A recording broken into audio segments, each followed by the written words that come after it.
Naoya Inoue at David Picasso pumili na ng gloves. Sponsor ni Inoue ang Docomo brand. Kaya nilagyan din ng logo yung gloves na gagamitin niya laban kay David Picasso.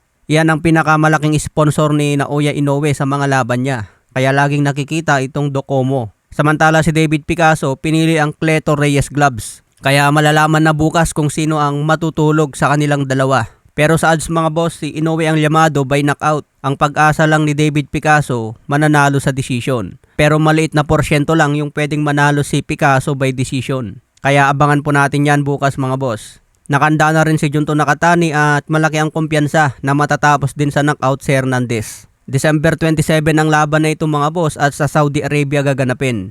Kaya sigurado mas mauna matapos yung laban nila Janrel Casimero at Kenneth Luber bago mangyari ang laban nila The Monster Naoya Inoue. Samantala may post si Cuadro Alas na itong kalaban niya na si Tomizokoshi. Umiiyak na raw mga boss. Sabi ni Tomizokoshi sa kanyang press con, hindi raw siya nag-training para mag-outbox at tumakbo lang sa laban. Nag-training daw siya ng boxing para patulugin ang mga kalaban niya.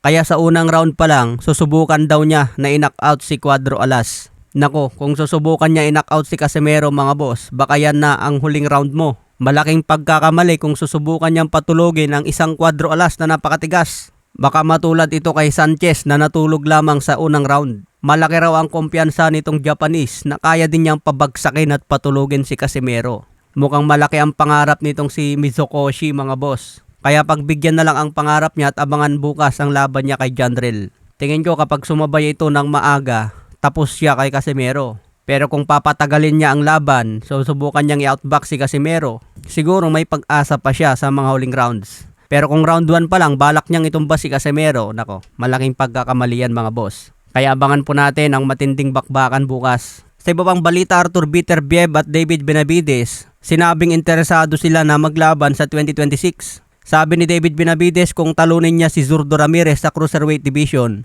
nakahanda siya na humarap agad kay Arthur Beterbiev.